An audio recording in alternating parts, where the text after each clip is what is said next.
Sa buhay ng mga misis at kusinero, alamin.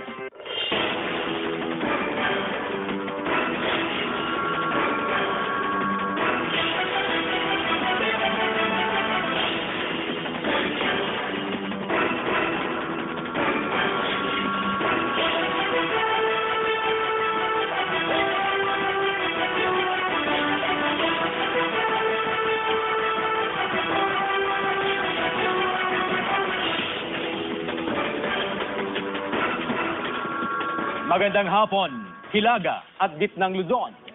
Dahil halos paubos na ang pondo para sa 2016, lokal na pamahalaan ng Calasiao, Pangasinan pahirapan sa paglalaan ng pondo. May ulat si Jasmine Gabriel. Ito ang nagsisilbing common terminal ng mga tricycle sa Calasiao, Pangasinan. Pansamantala lang daw ang inilagay na bubong nito, kaya tumutuloy ito tuwing tag-ulan. Maputik din daw ang lugar at bihira ang mga sumasakay na pasahero dahil kailangan pang tumawid ng mga ito.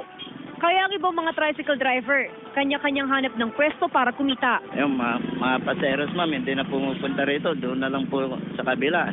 Aminado ang lokal na pamahalaan sa problema ng mga tricycle driver. Pretty much some are okay, some are not, because it's not favorable to the people crossing the street going to the central school.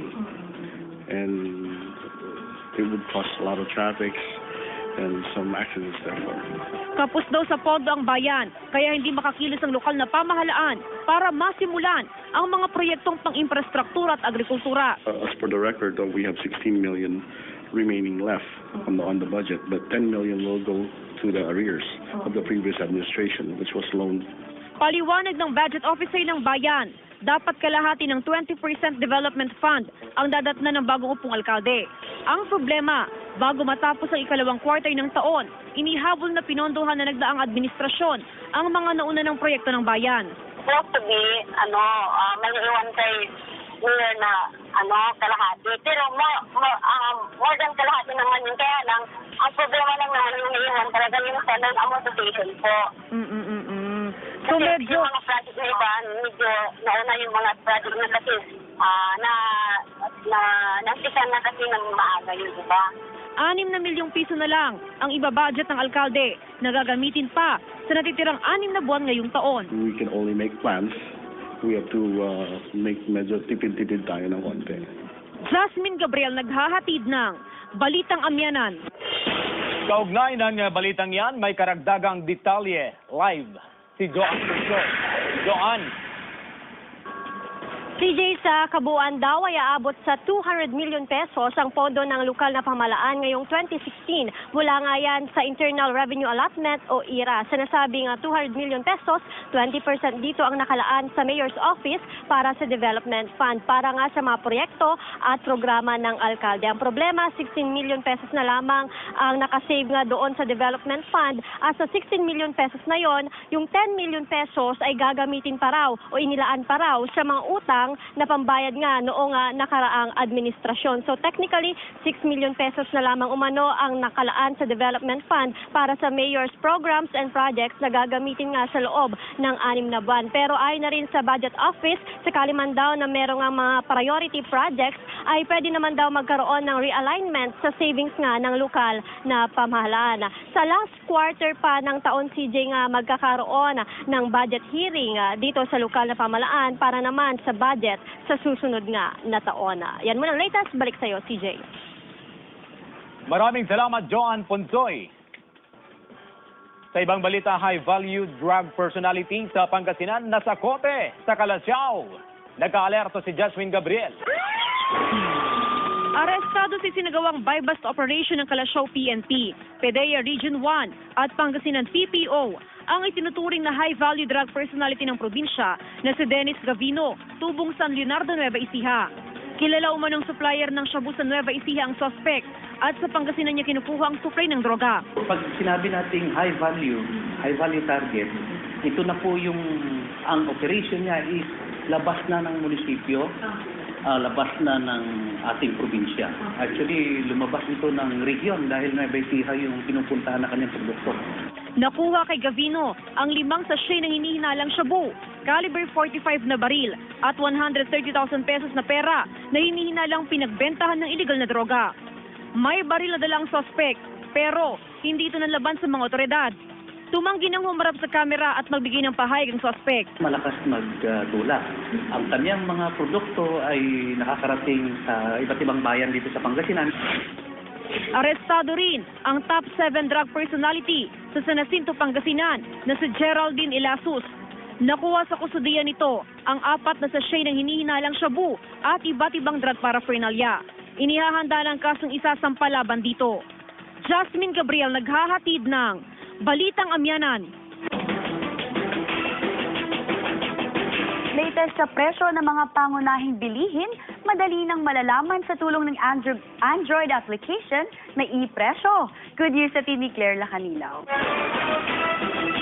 Mas mapapadali na ang pagbabudget ng mga consumer lalo na ang mga ina ng tahanan. Dahil ang latest update sa mga presyohan ng mga iba't ibang pangunahing bilihin, mabilis nang malalaman sa tulong ng Online Price Monitoring System o e-presyo application. Inilunsad ng Department of Trade and Industry ang e-presyo kamakailan na pwede nang i-download at install sa mga Android phones. Sa net, makita natin yung current presyo ng basic and prime commodities, no? So, lahat ng mga consumers natin, makikita nila pag mag-online sila doon sa opmisdti.gov.ph, no? May kita sa e-presyo ang suggested retail price ng mga prime commodities na magiging gabay ng mga consumer. Ikinatuwa naman ito ng ilang mga nanay.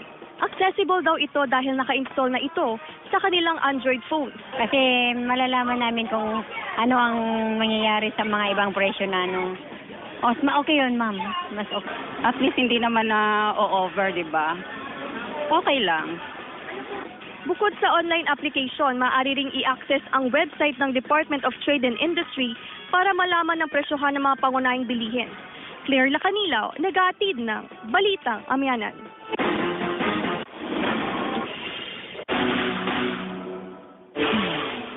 Dalawang palapag na apartment sa San Fernando City, La Union, tinupok ng apoy. Faulty electrical wiring itinuturong dahilan ng sunog. Nagkatutok si GMA News stringer Vic Alhambra. Nasunog ang 2-story na apartment na ito sa Barangay San Francisco, San Fernando City nitong Miyerkules ng gabi. Ayon sa ilang kapitbahay, agad daw nilang tinawag ang caretaker ng apartment para ipaalam ang insidente. Nagsimula daw ang apoy sa ikalawang palapag ng bahay. Sunod lang po kami nandito ko ng movie. Tapos may naamoy po kaming parang sunog po ng plastic. Tapos yung tumingin po sa paligid kung may parang may nagsusunog po. Wala naman po. Yung tinignan ko po nung sa kapitbahay, may sunog naman na po. Agad naman daw itong pinuntahan ng caretaker at may-ari ng apartment at inapula ang sunog gamit ang fire extinguisher. Pero bigla raw lumakas ang apoy. Merong nag-report, yung caretaker napansin niya na may umuusok sa second floor. So yung second floor is occupied by a German. The structure is owned by Lina Victoria Chan at wala siya sa residente ngayon. Walang naitalang nasaktan sa sunog. Patuloy na inaalam ng otoridad ang kabuuang halaga ng mga natupok na ari-arian. Mula dito sa lalawigan ng La Union, Vic Alhambra, naghahatid ng Balitang Amyanan. Unang araw ng voters registration para sa SK at barangay elections, dinagsa ng mga botante. Nagbabalik live si Alfie Tulaga. Alfie! Yes, CJ, asahan daw ang mas maigpit na pagpapatupad ng batas trapiko sa lungsod ng Dagupan sa mga darating na araw. Ito yung naging pangunahing layunin nila doon sa katatapos na Traffic Management Council dito sa lungsod. Lalo raw hihigpitan ng mga otoridad ang pagpapatupad ng batas trapiko sa Dagupan City. Sa pagpupulong ng Traffic Management Council, muling ni-review ang mga ordinansang nakakaligtang sundin ng mga Dagupenyo. Kabilang na dyan ang no jaywalking o pagtawid sa mga hindi tamang tawiran at pagparada sa mga lugar na hindi dapat paradahan. Is to strictly enforce the law without fear or favor. Yun ang marching order ni Mayor. Honest to goodness implementation of our city ordinances regarding traffic. Ngayong araw, hindi bababa sa 30 ang natikitan dahil sa mga paglabag sa batas trapiko. Nangunguna na dyan ang paglabag sa no loading and unloading zone. Pinag-aaralan din kung babaguhin ang mga multa sa bawat paglabag sa batas trapiko. Amending o mag-a-amend tayo o magdadagdag ng mga ano pang pwede nating dagdag sa ng traffic ordinance. Ayon naman sa ilang mga tricycle driver, maigpit na pagpapatupad lang ang kailangan para umayos ang sistema sa kakalsadahan. Mas maganda nga eh. Para yung mga daan natin medyo lumuwag-luwag.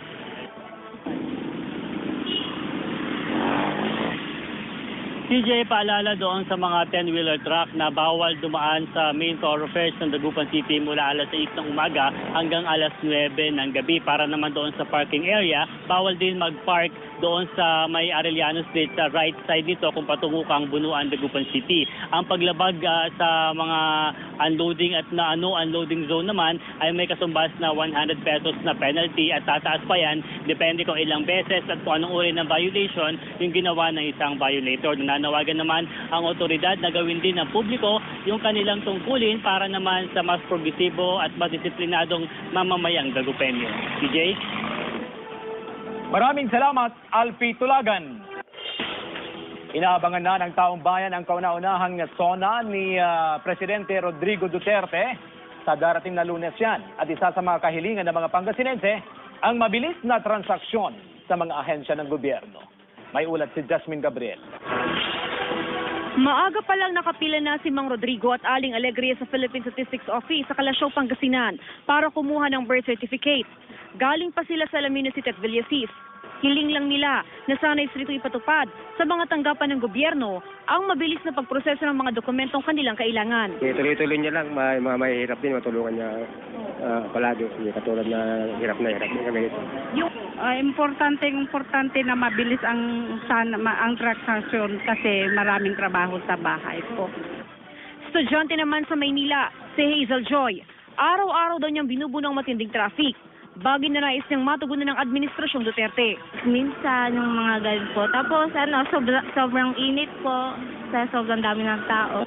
Sa darating na July 25, masasaksihan ang kauna-unahang State of the Nation address ni Pangulong Duterte. Aantabayan na nito ng sambayan ng Pilipino. Para naman sa isang political analyst, naway mabanggit ng Pangulo sa kanyang SONA ang konkretong programa ng gobyerno para sa usaping pangkapayapaan ng bansa.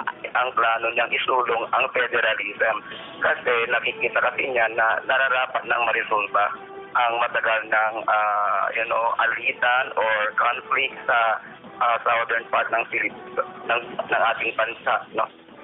Jasmine Gabriel naghahatid ng Balitang Amyanan.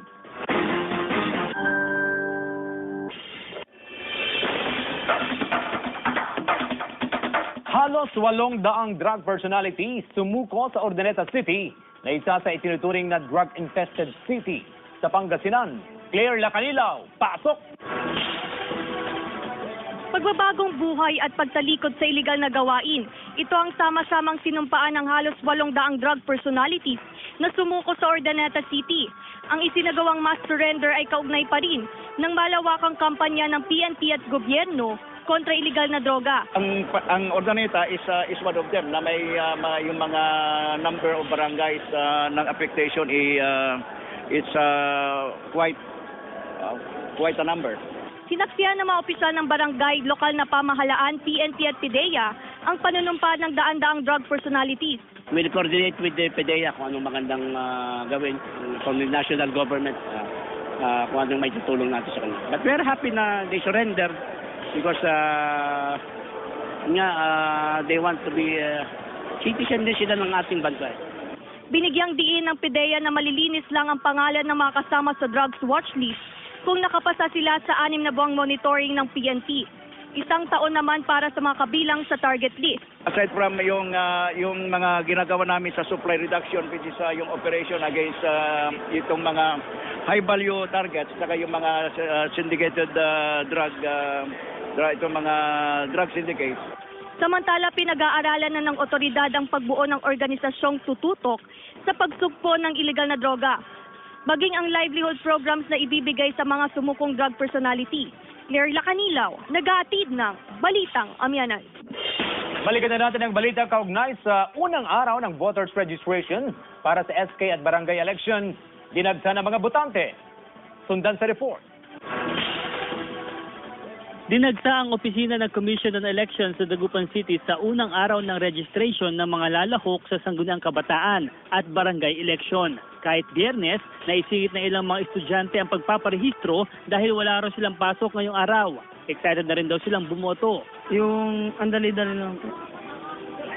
Opo, kasi po first time po. Masaya po. Para mapadali ang pagpaparehistro ng mga botante, tumulong din ang mga opisyal ng barangay. Naglibot kami.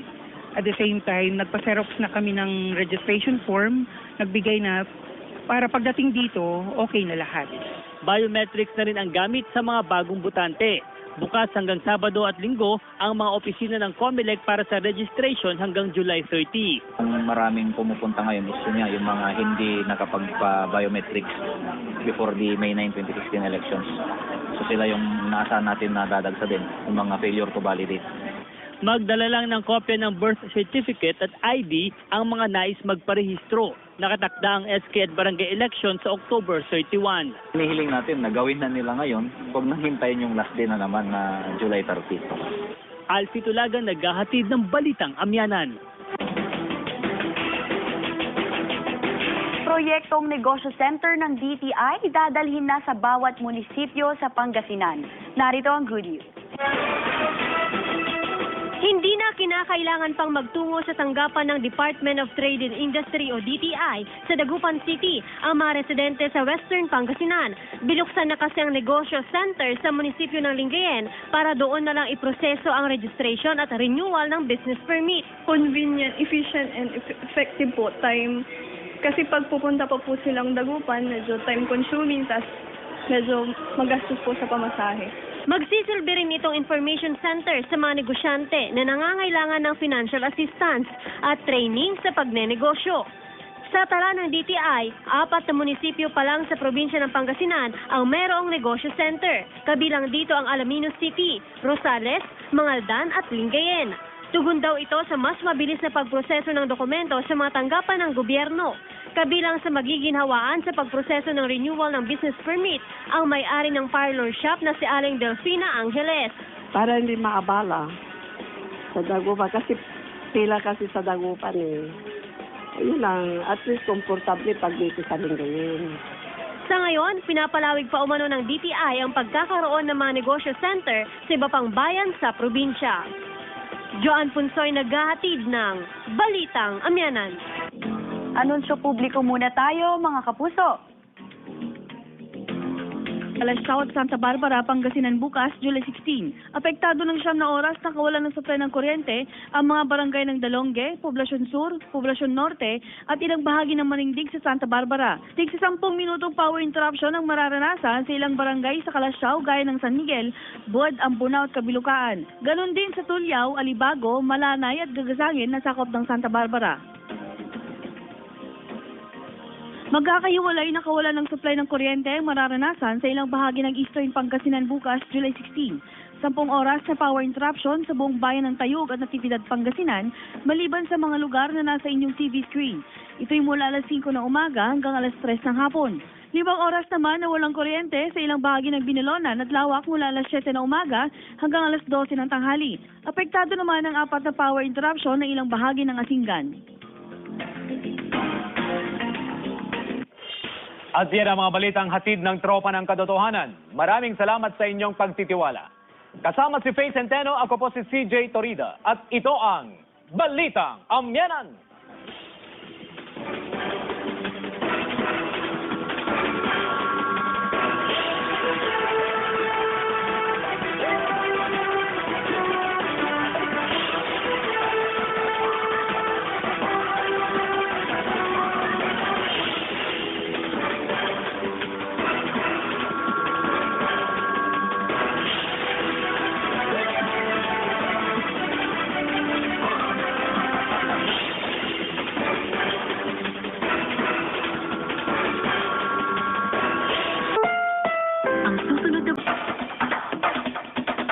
Halos 800 drug personalities sumuko sa Urdaneta City na isa sa itinuturing na drug-infested city sa Pangasinan. Claire Lacanilaw, pasok!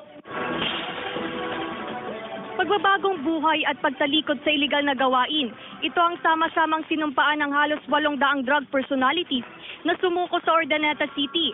Ang isinagawang mass surrender ay kaugnay pa rin ng malawakang kampanya ng PNP at gobyerno kontra iligal na droga. Ang Urdaneta is one of them na may yung mga number of barangays ng affectation it's quite a number.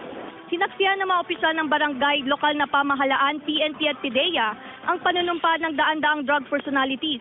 We'll coordinate with the PDEA kung anong magandang gawin from the national government, kung anong may tutulong natin sa kanila. But we're happy na they surrender because they want to be citizen din sila ng ating bansa. Binigyang diin ng PDEA na malilinis lang ang pangalan ng mga kasama sa drugs watch list kung nakapasa sila sa 6 na buwang monitoring ng PNP.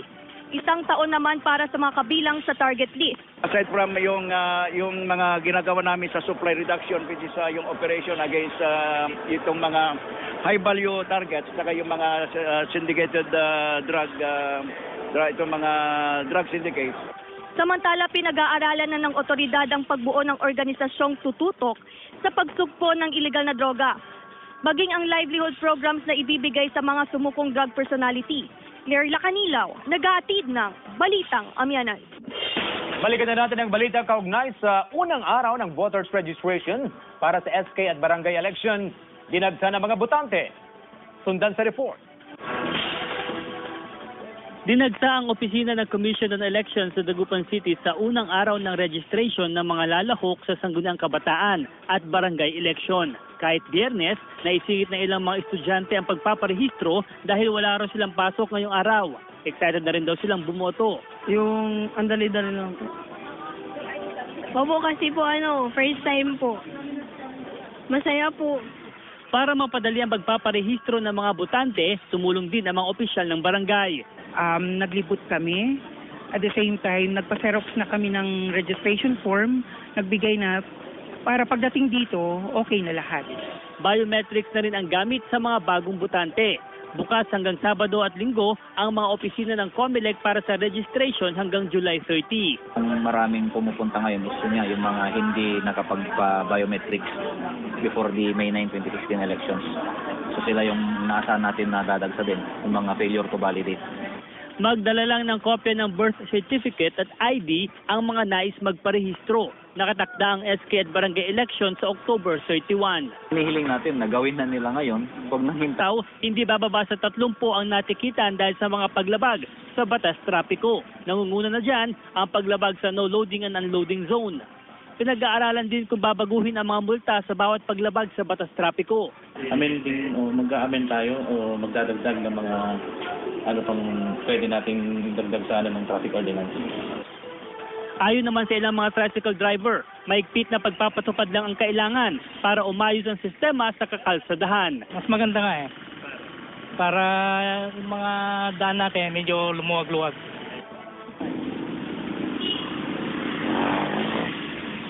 CJ, paalala doon sa mga 10-wheeler truck na bawal dumaan sa main thoroughfares ng Dagupan City mula alas 6 ng umaga hanggang alas 9 ng gabi. Para naman doon sa parking area, bawal din mag-park doon sa may Arellano Street sa right side nito kung patungo kang Bunuan, Dagupan City. Ang paglabag sa mga unloading at unloading zone naman ay may kasumbas na 100 pesos na penalty at tataas pa yan depende kung ilang beses at kung anong uri ng violation yung ginawa ng isang violator. Nanawagan naman ang otoridad na gawin din ng publiko yung kanilang tungkulin para naman sa mas progresibo at madisiplinadong mamamayang Dagupenyo. CJ? Maraming salamat, Alfie Tulagan. Inaabangan na ng taong bayan ang kauna-unahang SONA ni Presidente Rodrigo Duterte sa darating na Lunes yan. At isa sa mga kahilingan ng mga Pangasinense, ang mabilis na transaksyon sa mga ahensya ng gobyerno. May ulat si Jasmine Gabriel. Maaga pa lang nakapila na si Mang Rodrigo at Aling Alegria sa Philippine Statistics Office sa Kalasyaw, Pangasinan para kumuha ng birth certificate. Galing pa sila sa Alaminos City at Villasis.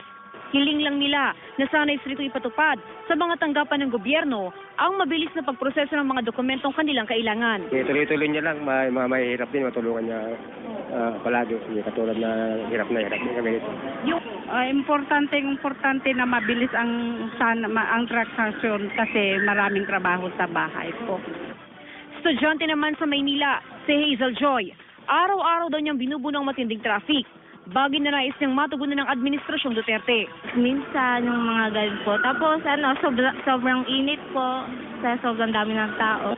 Sa darating na July 25, masasaksihan ang kauna-unahang State of the Nation address ni Pangulong Duterte. Aantabayan na nito ng sambayan ng Pilipino. Para naman sa isang political analyst, naway mabanggit ng Pangulo sa kanyang SONA ang konkretong programa ng gobyerno para sa usaping pangkapayapaan ng bansa. Ang plano niyang isulong ang federalism kasi nakikita kasi niya na nararapat ng marisolba ang matagal ng alitan or conflict sa southern part ng ating bansa. No? Jasmine Gabriel naghahatid ng Balitang Amyanan.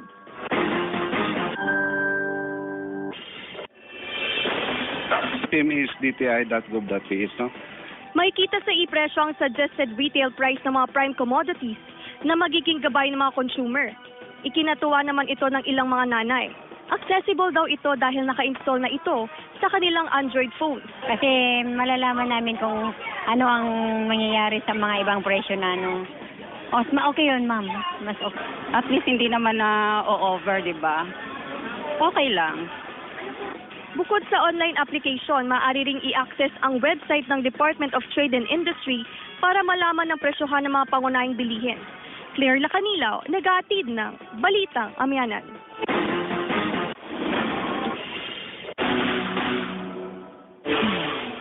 Dalawang palapag na apartment sa San Fernando City, La Union, inupok ng apoy. Faulty electrical wiring itinuturong dahilan ng sunog. Nagkatutok si GMA News stringer Vic Alhambra. Nasunog ang two-story na apartment na ito sa Barangay San Francisco, San Fernando City nitong Miyerkules ng gabi. Ayon sa ilang kapitbahay, agad daw nilang tinawag ang caretaker ng apartment para ipaalam ang insidente. Nagsimula daw ang apoy sa ikalawang palapag ng bahay. Sunod lang po kami nandito ko ng movie, tapos may naamoy po kaming parang sunog po ng plastic. Tapos yung tumingin po ako sa paligid kung may parang may nagsusunog po. Wala naman po. Yung tinignan ko po nung sa kapitbahay, may sunog naman na po. Agad naman daw itong pinuntahan ng caretaker at may-ari ng apartment at inapula ang sunog gamit ang fire extinguisher. Pero bigla raw lumakas ang apoy. Merong nag-report, yung caretaker napansin niya na may umuusok sa second floor. So yung second floor is occupied by a German. The structure is owned by Lina Victoria Chan at wala siya sa residente ngayon. Walang naitalang nasaktan sa sunog. Patuloy na inaalam ng otoridad ang kabuuang halaga ng mga natupok na ari-arian. Mula dito sa lalawigan ng La Union, Vic Alhambra, naghahatid ng Balitang Amyanan. Unang araw ng voters registration para sa SK at barangay elections, dinagsa ng mga botante. Nagbabalik live si Alfie Tulaga. Alfie! Yes, CJ, asahan daw ang mas maigpit na pagpapatupad ng batas trapiko sa lungsod ng Dagupan sa mga darating na araw. Ito yung naging pangunahing layunin nila doon sa katatapos na Traffic Management Council dito sa lungsod. Lalo raw hihigpitan ng mga otoridad ang pagpapatupad ng batas trapiko sa Dagupan City. Sa pagpupulong ng Traffic Management Council, muling ni-review ang mga ordinansang nakakaligtang sundin ng mga Dagupenyo. Kabilang na dyan ang no jaywalking o pagtawid sa mga hindi tamang tawiran at pagparada sa mga lugar na hindi dapat paradahan. Is to strictly enforce the law without fear or favor. Yun ang marching order ni Mayor.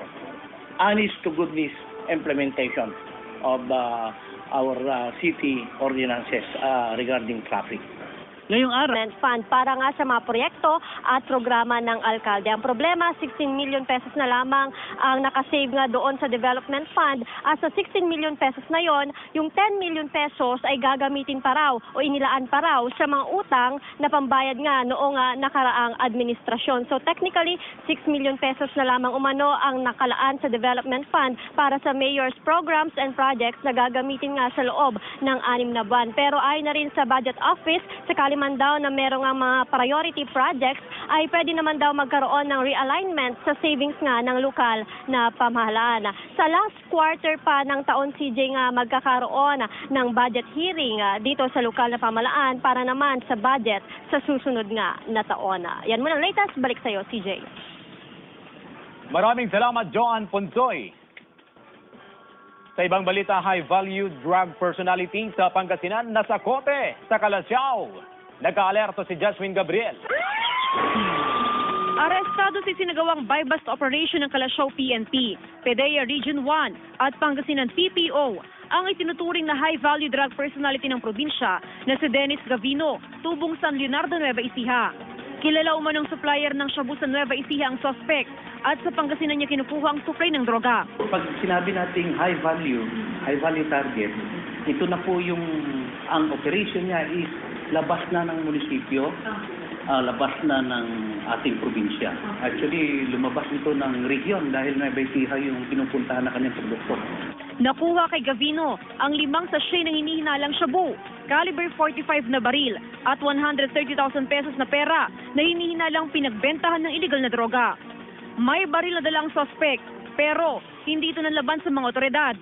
Tumanggi nang humarap sa kamera at magbigay ng pahayag ang suspect. Malakas magtulak. Ang kanyang mga produkto ay nakakarating sa iba't ibang bayan dito sa Pangasinan. Arestado rin ang top 7 drug personality sa San Jacinto, Pangasinan na si Geraldine Ilasus. Nakuha sa kustudiya nito ang 4 na sachet ng hinihinalang shabu at iba't ibang drug paraphernalia. Inihahanda ng kasong isasampa laban dito. Jasmine Gabriel, naghahatid ng Balitang Amyanan. Latest sa presyo ng mga pangunahing bilihin, madali nang malalaman sa tulong ng Android application na e-presyo. Good news sa ni Claire Lacanilao. Mas mapapadali na ang pagbabudget ng mga consumer lalo na ang mga ina ng tahanan. Dahil ang latest update sa mga presyohan ng mga iba't ibang pangunahing bilihin, mabilis nang malalaman sa tulong ng Online Price Monitoring System o e-presyo application. Inilunsad ng Department of Trade and Industry ang e-presyo kamakailan na pwede nang i-download at install sa mga Android phones. Sa NET, makita natin yung current presyo ng basic and prime commodities, no? So lahat ng mga consumers natin makikita nila pag mag-online sila doon sa sa buhay ng mga misis at kusinero, alamin.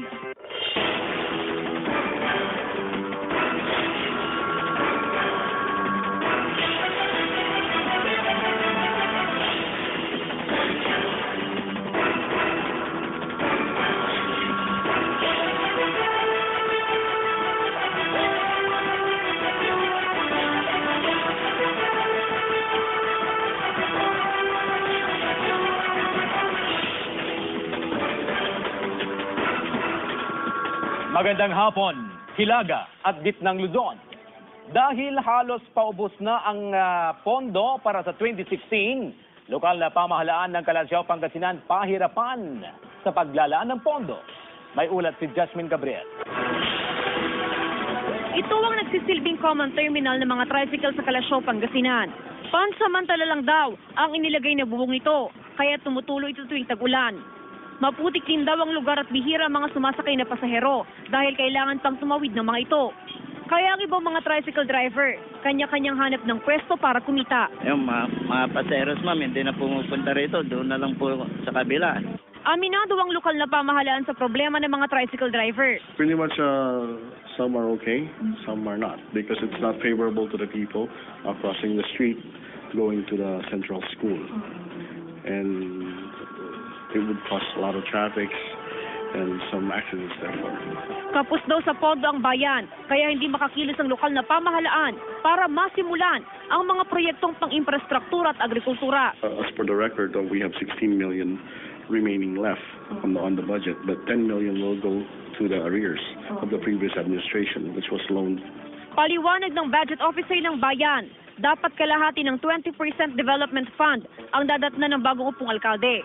Ang problema, bago matapos ang ikalawang quarter ng taon, inihabol na pinondohan na nagdaang administrasyon ang mga nauna ng proyekto ng bayan. Supposed to be, maliiwan kay Mayor na, kalahati. Pero more than kalahati naman yun. Kaya lang, ang problema lang naman yung naiiwan talaga yung sa non-amortization po. So kasi yung mga project na iba, medyo nauna yung mga project na kasi nasikan na kasi ng maaga yun, diba? 6 na milyong piso na lang ang ibabudget ng alkalde na gagamitin pa sa natitirang 6 na buwan ngayong taon. We can only make plans. We have to make medyo tipid-tipid tayo ng konti. Jasmine Gabriel naghahatid ng Balitang Amyanan. Kaugnay ng balitang yan, may karagdagang detalye live si Joan Puso. Joan. CJ, sa kabuuan daw ay aabot sa 200 million pesos ang pondo ng lokal na pamahalaan ngayong 2016. Mula nga yan sa Internal Revenue Allotment o IRA. Sinasabing 200 million pesos, 20% dito ang nakalaan sa Mayor's Office para sa development.